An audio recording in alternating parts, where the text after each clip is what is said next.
കേരളം കാത്ത തീരുമാനം ആലയിലൊരുങ്ങുകയാണ്. ആരാണ് മുഖ്യമന്ത്രി കസേരയിൽ?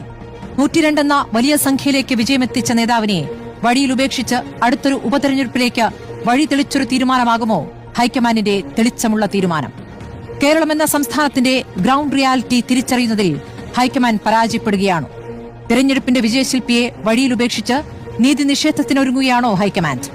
മുഷ്ടി ചുരുട്ടി തെരുവിലിറങ്ങിയവരിൽ കോൺഗ്രസ് അണികളും പിണറായി ഭരണത്തിന് മറുപടി നൽകിയവരും ലീഗ് പ്രവർത്തകരും ഭൂരിപക്ഷവും ന്യൂനപക്ഷവുമുണ്ട്. അവരെ ഒരുമിച്ച് വിളിക്കുന്ന പേരാണ് ജനം എന്ന്. ജനകീയ പ്രതിഷേധത്തെയാണോ നിങ്ങൾ അച്ചടക്ക ലംഘനം എന്ന് വിളിക്കുന്നത്? ജനഹിതം അനുകൂലമാക്കുന്ന തിരക്കിൽ ഗ്രൂപ്പ് രാഷ്ട്രീയം കളിക്കാഞ്ഞതാണോ വി.ഡി. സതീശൻ എന്ന നേതാവിന്റെ ന്യൂനത?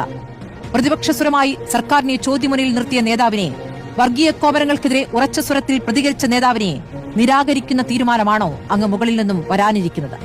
2011 ചുണ്ടിനും കപ്പിനുമിടയിൽ നിങ്ങൾ പിൻവലിച്ച മന്ത്രിസ്ഥാനമാണ് വി.ഡിക്ക് ഭരണപരിചയമില്ലെന്ന വാദം സൃഷ്ടിച്ചത്. ഭരിക്കാനുള്ള സംഖ്യയിലേക്ക് എത്തിച്ച കേരളത്തിലെ അപാലവൃദ്ധം ജനങ്ങളും യുവാക്കളും പ്രതീക്ഷയോടെ കണ്ട നേതാവിനെ പിന്തള്ളിയാകുമോ തീരുമാനം? രാഹുൽ ഗാന്ധി കോൺഗ്രസ് മാഞ്ഞുപോകുന്നത് വോട്ടുകൊള്ളയിൽ മാത്രമല്ല കേട്ടോ. മധ്യപ്രദേശും രാജസ്ഥാനും കാവി പൊതിഞ്ഞത് എങ്ങനെയെന്ന് ആലോചിച്ചാൽ മതി. 63 എന്ന അക്കമേനിക്ക് പിന്നിൽ ലീഗ് എന്നൊരു ഘടകകക്ഷി കൂടെയുണ്ട് എന്നത് ഓർക്കുക. കേരളം കാത്തിരിക്കുകയാണ് നീതി നിറഞ്ഞ നിങ്ങളുടെ തീരുമാനത്തിനായി.